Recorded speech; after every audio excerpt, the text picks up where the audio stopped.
Bom, gente, então eu vou estar iniciando aqui falando um pouco, depois da Izzy vai prosseguir, e por fim nós debateremos, né, as questões. Bom, o sistema linfático ele vai incluir os capilares linfáticos, os vasos linfáticos, os ductos linfáticos, os troncos e seus conteúdos. O tecido linfóide é o que compõe o sistema linfático, né, e lá encontra-se muitas células de defesa, encontra-se muitos linfócitos de vários tamanhos, né, que são encaixados nas fibras reticulares. As fibras reticulares, elas são formadas por fibras colágenas associadas às células reticulares. Então, essas células de defesa, né, que é rico lá também, encontra-se muita, são os linfócitos T, B principalmente também, né, principalmente os linfócitos T e os linfócitos B, e como o pessoal do segundo semestre já viu, na UC de agravos de imunidade, porém os do primeiro semestre, como não viu, né, ainda, mas assim, de fato, o que vocês precisam saber é que essas células de defesa, elas são, como se fossem os soldadinhos, né, que combatem aí contra os agentes patogênicos que entram aí no nosso corpo. Então, essas células de defesa é como se elas, literalmente, né, destruíssem todos esses agentes patogênicos que entram, né, para assegurar, assim, para que o nosso organismo fique saudável. Então, o nosso tecido linfóide, ele é rico nessas células de defesa.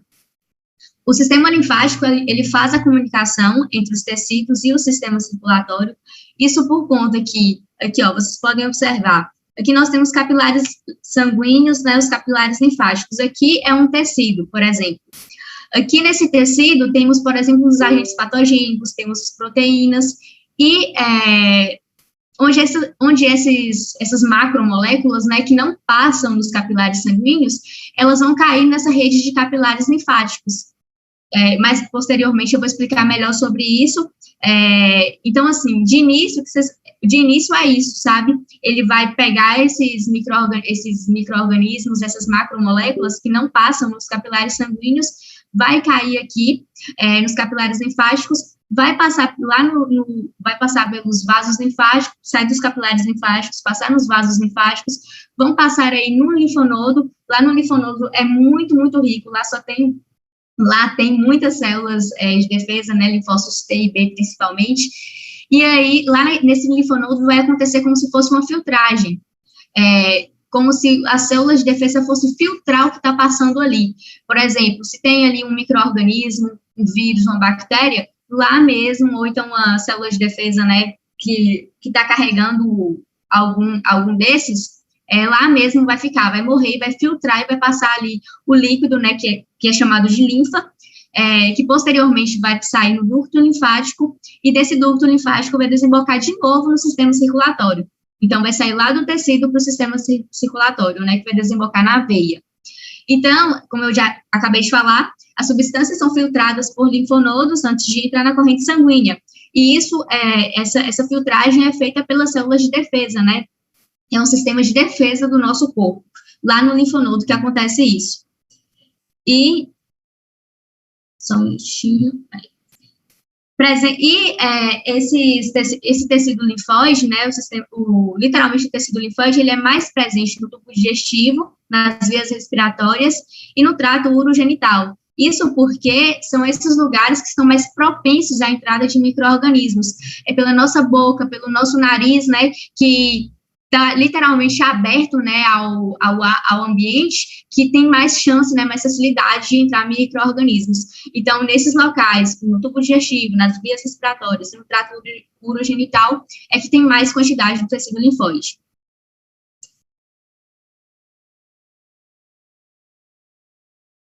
Então, o sistema, agora falando um pouquinho sobre os capilares linfáticos.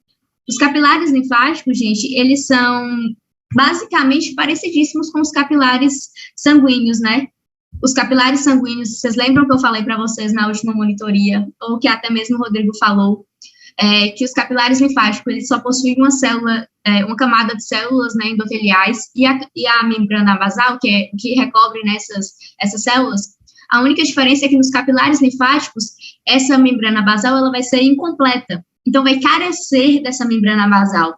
E isso é a justificativa, né, pelo fato de macromoléculas conseguirem entrar nos capilares linfáticos mais rápido do que nos capilares sanguíneos.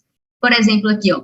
Aqui, quando tem aqui uma célula de defesa, quando tem aqui uma macromolécula, né, uma proteína ou um micro-organismo, ele cai mais rápido nos capilares linfáticos do que nos capilares sanguíneos. E estudos, né, algumas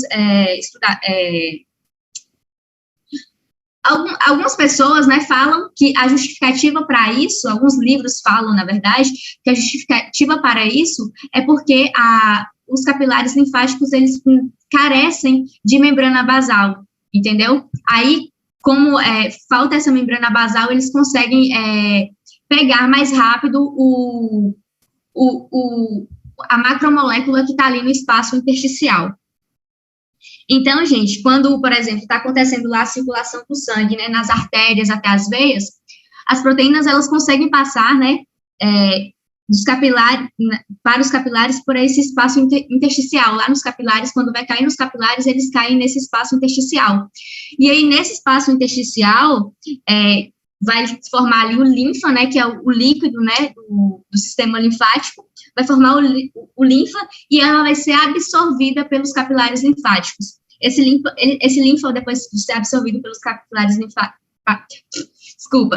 capilares linfáticos, vão passar aí para os vasos linfáticos maiores, aqui os vasos linfáticos, e depois, posteriormente, eles vão cair nos ductos linfáticos. Os vasos linfáticos, eles são parecidos com as veias. Eles estão contra a gravidade como as veias e possuem válvulas como as veias. Os capilares linfáticos não possuem válvulas, os vasos linfáticos sim. Uma diferença é que as paredes, uma diferença entre os vasos linfáticos e as veias, é que a parede dos vasos linfáticos, ela é mais fina, porém, eles possuem mais válvulas do que nas veias, entendeu? Alguém lembra o porquê, né, que tem essas válvulas? Qual é a função dessas válvulas? Pode ligar o áudio e responder, se alguém lembrar. Evitar o refluxo sanguíneo. Isso. As válvulas é exatamente para isso. Ela fecha, né, para evitar com que o sangue, o sangue nas veias, né, e aqui nos vasos é para evitar com que o linfa volte. Porque aqui vocês têm que lembrar, não pode confundir, que nos vasos sanguíneos, né, nas veias, tem as válvulas para evitar o sangue, para evitar que o sangue volte, né, para evitar o refluxo do sangue. Já aqui nos vasos linfáticos, é linfa que está passando. Então, as válvulas estão aí para evitar o refluxo do linfa. Eu não tinha relacionado com o Sim, vaso. não tem nada não. E aí, essas válvulas vão estar aí exatamente para isso. E aí, quando elas se abrem, né, vai direcionar o fluxo. Isso porque está contra a gravidade. E aí, esse fluxo linfático, ele vai ter a ajuda da contração de músculos, que o próprio vaso linfático, ele também tem a camada muscular média, que é bem fininha, mas tem.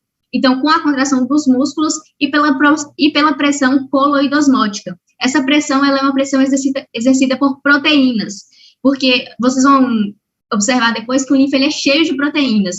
Então, assim, essa pressão coloidosmótica, mais a contração, né, do músculo, mais essas válvulas vão fazer com que o fluxo ganhe a gravidade. E aqui, por fim, né, saindo de lá, os vasos linfáticos, né, dos capilares linfáticos, passou para os vasos linfáticos, e aí agora entra onde? Nos ductos linfáticos. Lembrando que antes ou até mesmo depois, né, na verdade, assim, saiu dos capilares linfáticos, passou para os vasos linfáticos, aí, assim, passa pelo linfonodo, ocorre a filtração, e aí desemboca, né, no ducto linfático. Os ductos linfáticos aqui, ó, temos o ducto torácico, que é um dos mais importantes. E aí, esse ducto torácico, ele vai desembocar lá na veia jugular esquerda ou na veia cava cranial. Então, vocês lembram, né? Pegou do tecido, como eu falei lá no início, pegou do tecido, eles vão voltar, né? Por fim, depois que passa pelos capilares, pelos vasos, e aí, por fim, depois do ducto, daí vai desembocar aonde? De novo? No sistema circulatório, porque ali já vai um líquido ali, o linfa ali já vai estar filtrado, né? Porque já vai ter passado pelos linfonodos e já vai estar e aí, de novo, já vai voltar para a circulação sanguínea, né, esse líquido.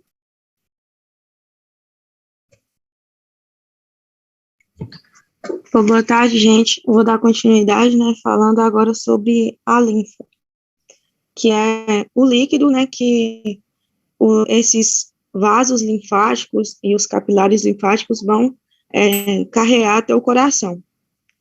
Então, essa linfa, né, ela é aquele líquido que fica no espaço intersticial, igual o Fran falou.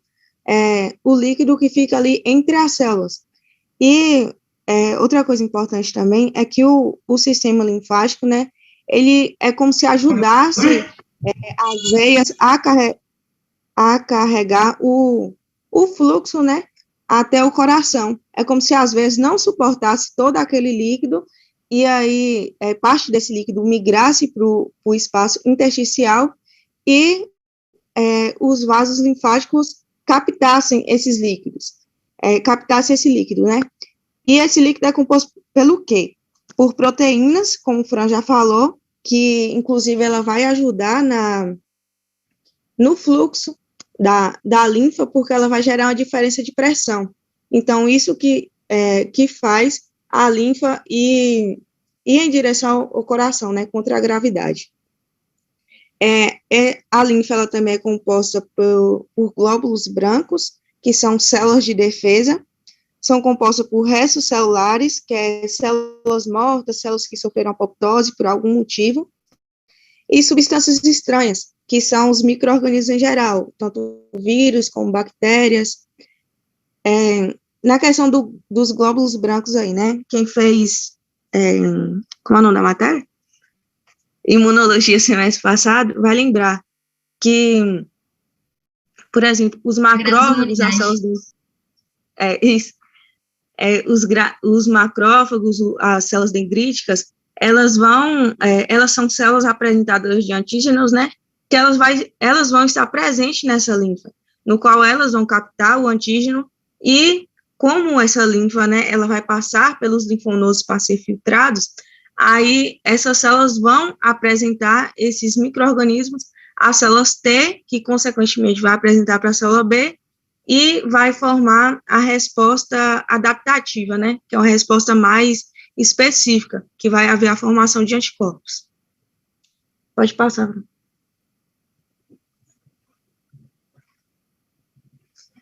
E aí essa estrutura aí, a cisterna do quilo, ela é uma dilatação do ducto torácico, que ela vai receber toda a linfa que vem ali dos órgãos abdominais, que vem da região lombar e dos rins, e também dos membros pélvicos.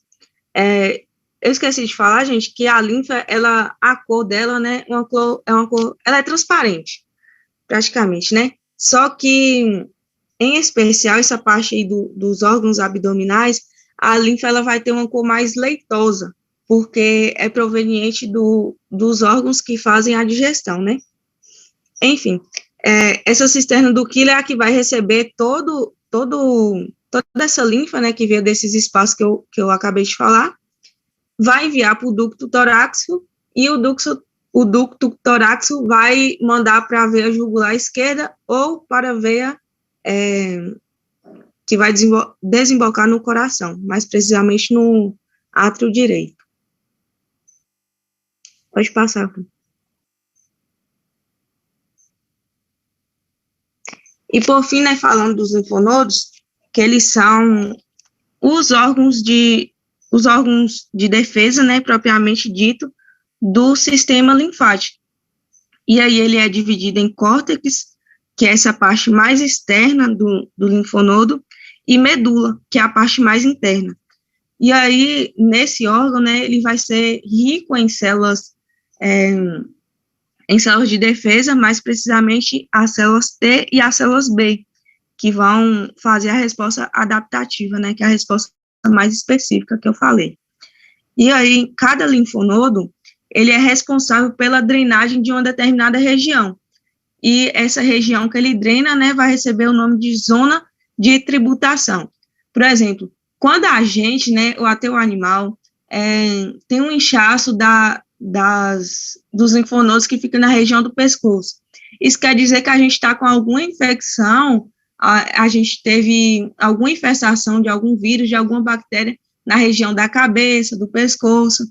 Agora, se for na axila, se ocorrer inchaço desse linfonodo na axila, quer dizer que a gente está tendo alguma infecção, né, na região do tórax. Então, como está no último ponto aí, né, o inchaço do linfonodo, ele vai indicar a presença de um processo de infecção nessa zona de tributação, a zona que ele é responsável por filtrar a linfa. E aí, né, os vasos linfáticos que Fran falou lá, eles vão chegar pela região do córtex, que são chamados de vasos linfáticos aferentes. E aí, depois de filtrado, né, depois de todo esse processo aí de filtração da linfa, os vasos eles vão sair por essa região denominada de hilo, e aí eles vão ser chamados de vasos linfáticos eferentes. E aí, gente, tem dos linfonodos, certo? Esses daí, né, são os linfonodos que a gente consegue palpar. Os que a gente mais consegue, né, é o submandibular e o poplíteo. Mas quando esses outros aí estão aumentados de tamanho, pode ser que a gente consiga palpar eles também. Aí tem o submandibular, que fica ali abaixo da mandíbula, pré-escapular, aí na região do pescoço, o axilar, que fica nas axilas, o ingual, que fica aí perto do trato urogenital dos animais, e o poplíteo, que fica aí na pata posterior. E aí, gente, a revisão desse sistema, né, foi essa. Se vocês tiverem alguma dúvida?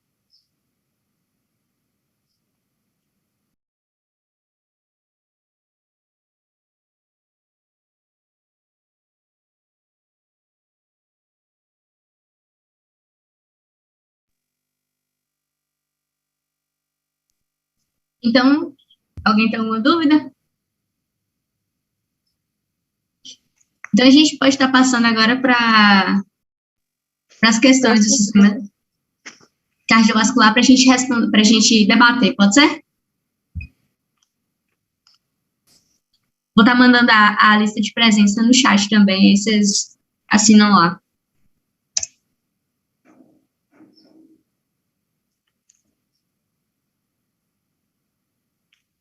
Tá apresentando aí, gente? Acho que sim, né?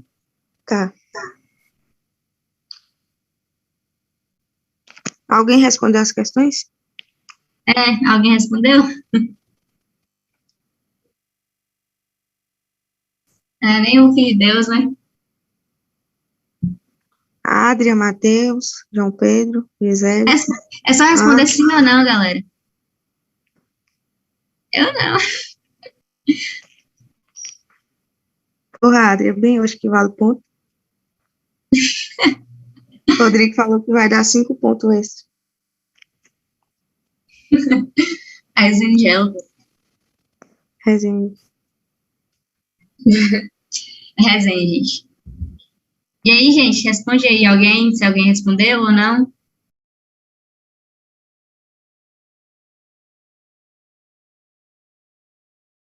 E eu esqueci de colocar para gravar.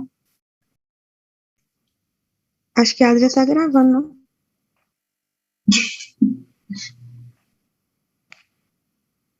Tem alguém aí? Não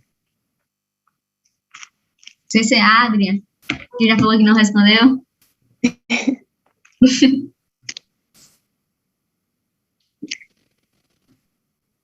Obrigada, Adriazito.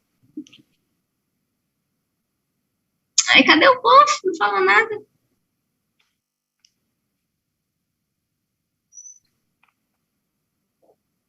Oi, oi, oi.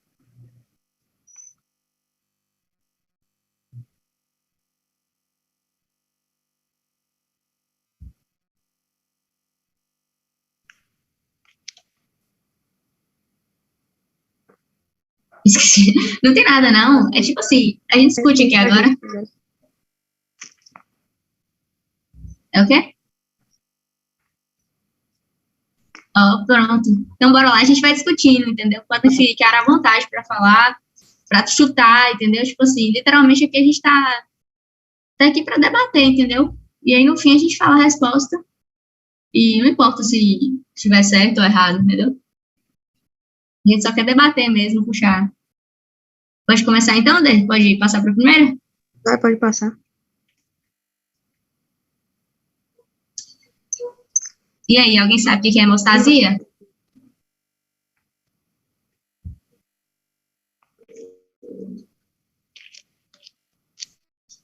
Podem chutar também, gente. Tipo, só fala o que vocês sabem aí sobre hemostasia. Vocês lembram?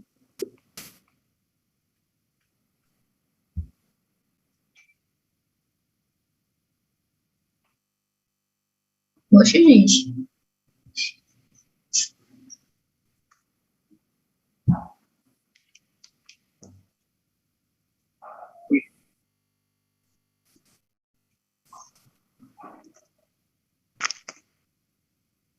Isso. É tipo isso. Alguém mais? Corresponde ao funcionamento normal dos vasos e da circulação sanguínea. Nela existem ações anticoagulantes naturais que produzem impedimento de coagulação desnecessária. Também. Ótimo.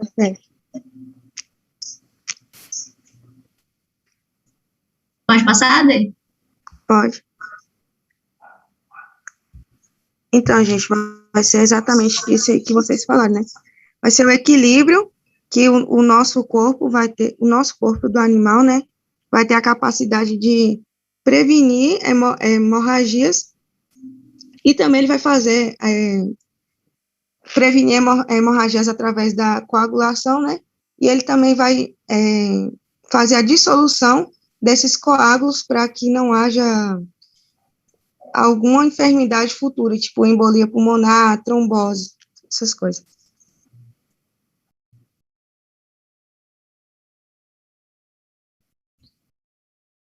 Como é denominado o mecanismo de resposta imediata para injúrias nos vasos sanguíneos e como esse processo previne nos vasos sanguíneos, desculpa, e como esse processo previne a perda excessiva de sangue. Ficou faltando um N e um N. Ficou faltando dois N's aí. Nos e no sangue.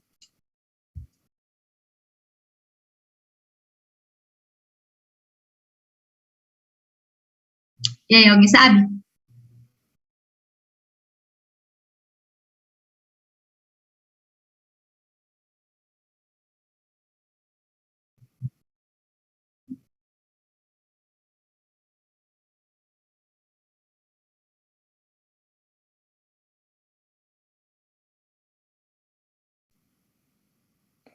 O que o vaso vai fazer quando um vaso é lesado? Ele faz o quê para evitar a perda de sangue?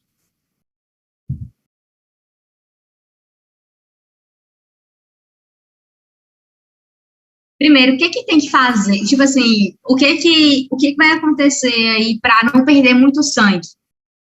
Qual é um mecanismo do corpo? Ô, gente, eu tive que sair ali, se vocês me perguntarem alguma coisa. Nós estamos chamando vocês uma hora. Então, eu tinha saído, desculpa. Para evitar, tem que acontecer a hemostase, né, que no caso é a coagulação do sangue, para evitar a perda. Do sangue não, do local.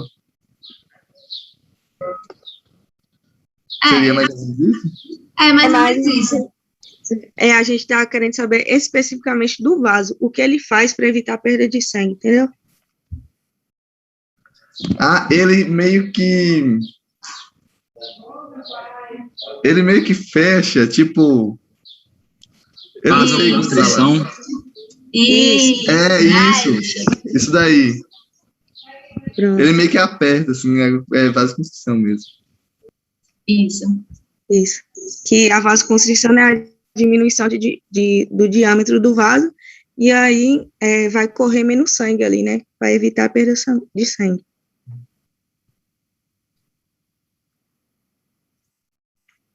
Como as plaquetas auxiliam no tampão hemostático primário?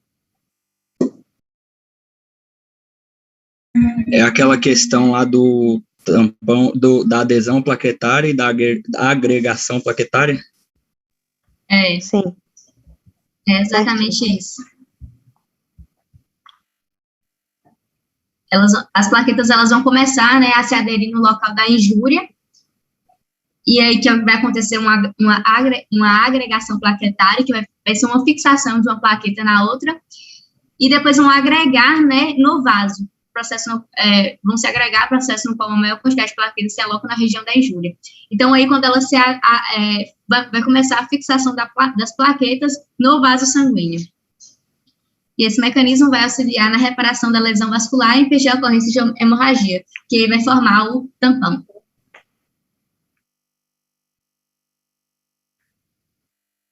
E esse aqui? Como ocorre o processo de coagulação? Isso aí é mais difícil, pô. Quem foi aluno de João do ano passado, sabe? Toda aquela questão lá do cálcio, né?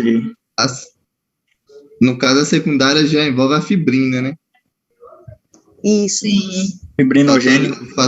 Fator de coagulação com fibrina, agora. Isso. Pode passar? Aí você sabe explicar todos os processos?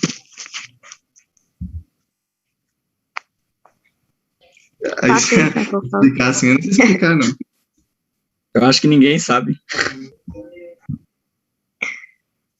Então, a gente tem vários fatores de coagulação, né, igual o Matheus falou, né, que vai participar da coagulação sanguínea. E aí temos os fatores da via intrínseca e os fatores da via extrínseca. E aí, os fatores da via intrínseca, eles vão ser ativados quando o sangue vai ter contato com o colágeno subendotelial. Igual o Fran falou, tem nos vasos sanguíneos, né, ele tem o endotélio e tem o subendotélio. E aí, se eu lesionar um vaso, o sangue ele vai sair, né? Então, aquele sangue ele vai ter contato com o colágeno do subendotélio, que é a camada mais externa, né, em relação ao endotélio. E aí, esse fator, né, vai promover a ativação dos fatores de coagulação. Aí vai começar pelo fator 10, que ele vai se tornar um fator, na verdade, o fator 12 vai se tornar um fator 12 ativado. Aí depois, o fator 12 ativado vai ativar o fator 11, que vai se tornar o fator 11 ativado.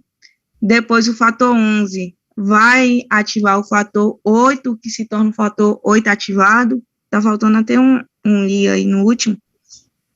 E aqui, gente, vocês têm que lembrar que não é o 12 que ativa o 11, que ativa o 10. Esses nomes que ele recebe de 11, 10, 12, é pela ordem que eles foram descobertos. Deixa eu ver o que vocês estão falando. É meio complicado. Aí, enfim. Agora, como que a via extrínseca é ativada, né?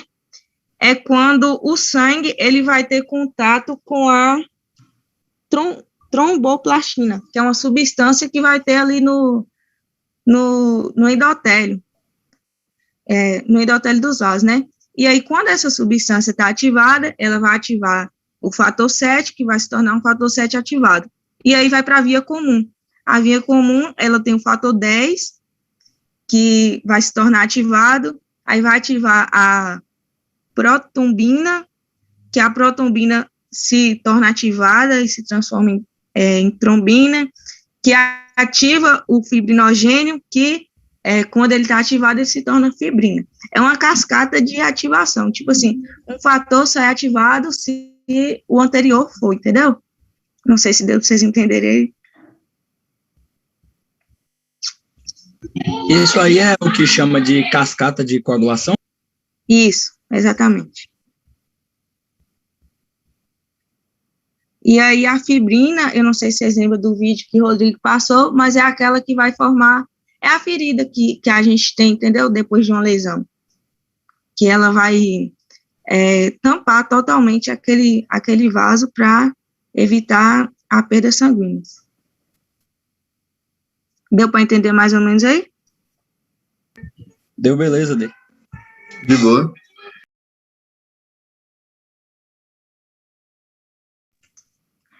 Outra coisa,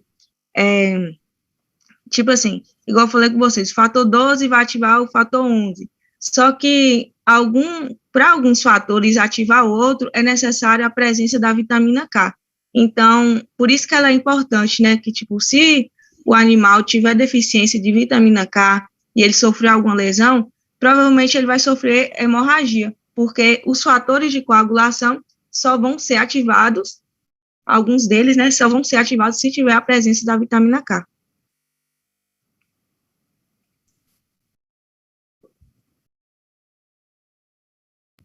Ô Deise, Léo falou sobre cálcio, mas tá errado porque eu já ia perguntar que se o cálcio tinha alguma coisa a ver, porque para mim eu estudei sobre alguma coisa sobre cálcio também. O cálcio, ele vai ter a ver na questão dos batimentos cardíacos, lá na contração muscular. Eu acho que você está falando disso, não? Não, acho que seria na formação do coágulo mesmo. Ah, tem um aqui mesmo. No fator 9, ele precisa de cálcio para ele ser ativado. Isso daí, foi isso mesmo. Foi para ativar alguma. Valeu. Na verdade, eu nem estudei assim muito sobre qual vai precisar de cálcio, qual vai precisar de vitamina K. Eu sei que é necessário, né? Mas eu não sei te dizer qual fator especificamente vai precisar do cálcio e da vitamina K. Entendi, valeu, obrigado.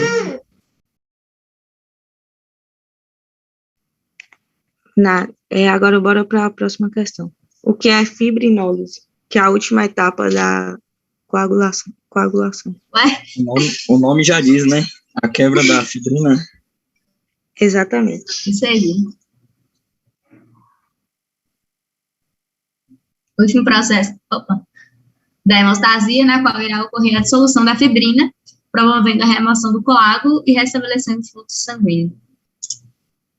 É igual o Léo falou, né? Pelo nome a gente já dá para saber. Toda terminação que tiver lise quer dizer quebra de alguma coisa.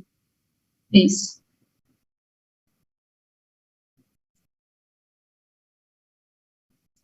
Qual o mecanismo de ação do fármaco digoxina para tratar a insuficiência cardíaca? E aí, alguém lembra?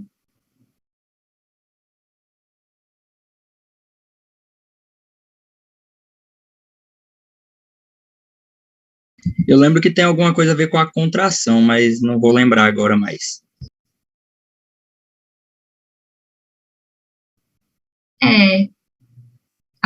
Alguém? Gisele? Tá aí? Lembra de alguma coisa?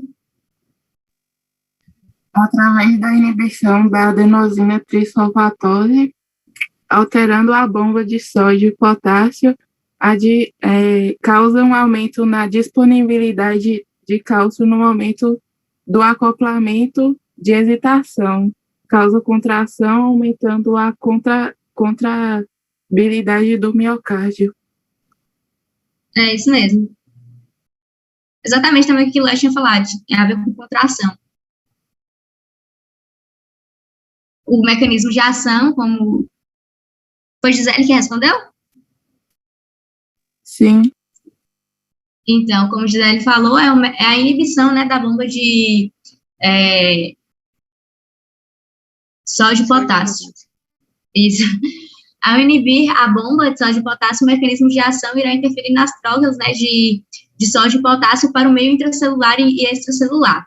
Porque, assim, normalmente o trocador ele vai pegar o sódio, jogar para fora do meio intracelular, e o trocador pega o cálcio do meio intracelular e joga para o meio extracelular. E aí o trocador que antes jogava cálcio para o meio extracelular, vai agora acumular o cálcio no meio intracelular. Com o aumento do cálcio, né, que está lá dentro agora, vai aumentar a contração muscular, pois é o cálcio que expõe o sítio de ligação da miosina na proteína actina, o que vai gerar mais contração, relacionada ali literalmente ao músculo. Como o Deise também já tinha falado aí, né, na outra questão, quando ela respondeu, Matheus, que não era bem aquilo que estava perguntando, mas é exatamente isso, relacionado à contração, que para executar a contração, precisa de cálcio. Quanto mais cálcio, mais o coração vai, mais o o miocárdio vai contrair. Deu para entender? Deu sim, Fran. Beleza. Porque o estresse pode causar ou agravar a arritmia cardíaca?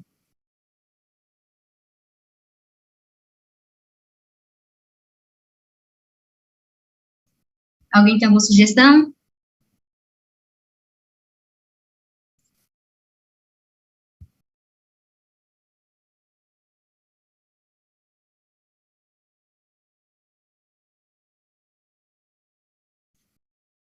Para causar arritmia cardíaca, tem vários fatores, né? E um deles é o estresse.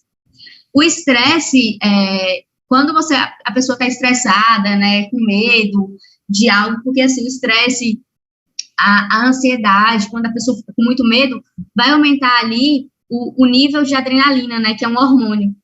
E aí, quando aumenta a adrenalina, vai facilitar para ter disparos elétricos no coração. Vou passar aqui a resposta aqui, vocês já vão acompanhando comigo. Alguém quer, literalmente, chutar algo do tipo relacionado ao que eu falei?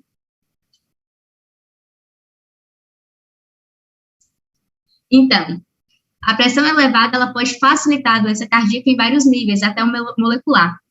O convívio com situações estressantes e os níveis de adrenalina elevados facilitam disparos elétricos no coração e estes viram contrações prematuras. E aí, gente, essas contrações prematuras, elas vão se perpetuando, sabe? Vai ficando sustentadas, vão sendo sustentadas ali através do estresse, o que vai substituir o ritmo normal do coração. Então, antes, aquele coração que batia normal, né? Por exemplo, o animal, ele vive estressado, né? Vive em situação de estresse, com esses batimentos que viam, assim, vem, acontece agora, aí depois vem, acontece de novo, vai havendo uma substituição do batimento normal, né, do ritmo normal, para esses ritmos aleatórios. E aí, é uma das causas, o estresse é uma das causas da arritmia cardíaca.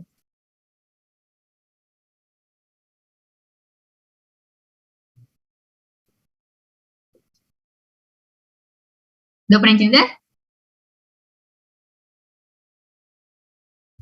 Deu. Mandei a lista de presença aí de novo, para caso alguém não tenha visto. A última questão agora. Os anticoagulantes são medicamentos utilizados para a prevenção e o tratamento de trombose venosa e embolia pulmonar. Dê exemplo desses fármacos e suas respectivas ações no organismo do animal.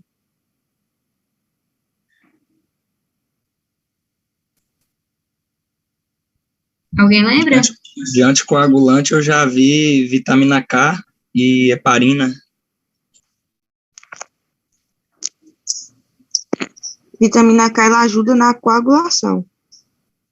Heparina tá certo. Embolei.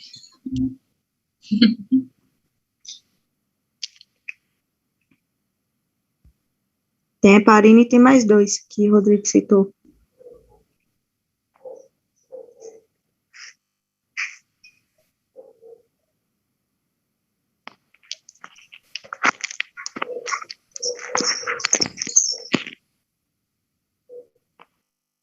E aí, alguém lembra?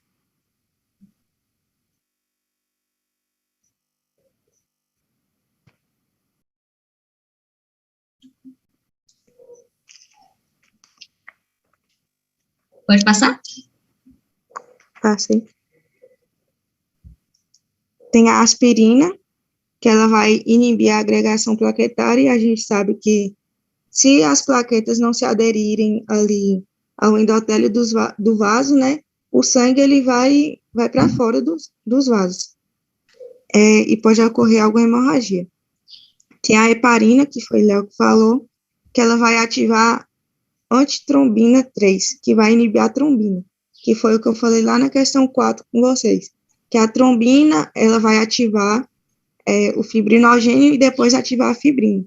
Então, se a antitrombina inibe a trombina, aí não vai acontecer a coagulação. E tem a varfarina, que é antagonista da vitamina K. Ou seja, se a vitamina K não estiver presente, não vai ocorrer a coagulação sanguínea. E esse medicamento, varfarina, ele é utilizado para passar no lugar que o animal é mordido por morcegos.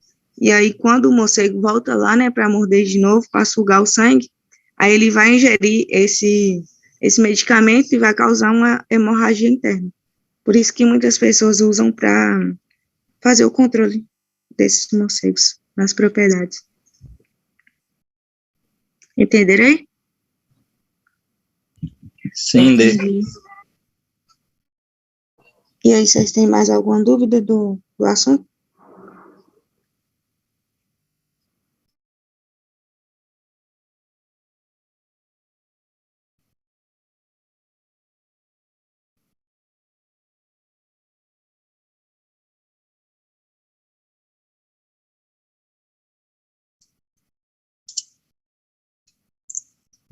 Ficou acostumado, né, Matheus? Aquele dia quase 3 horas de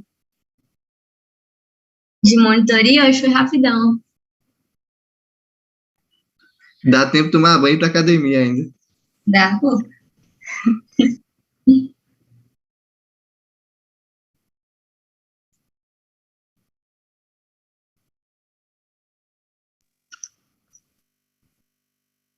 Então é isso, galera. Se alguém tiver dúvida, pode estar mandando para mim ou para a Deide. Se a gente souber, a gente fala. Se não souber, a gente procura, né, com o Rodrigo ou em livros para estar ajudando vocês.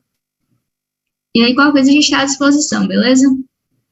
Todo mundo assinou a lista de frequência aí, né? A gente tem que mandar para o Rodrigo. Onde eu não assinei? Fran mandou o link aí no chat. Vou mandar de novo.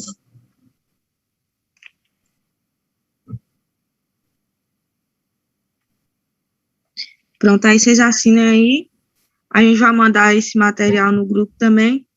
E semana que vem, no mesmo horário, vamos falar sobre o sistema respiratório e dos rins.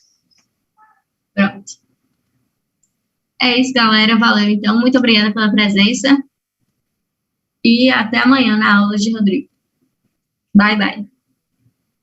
Valeu, amigos. Tchau.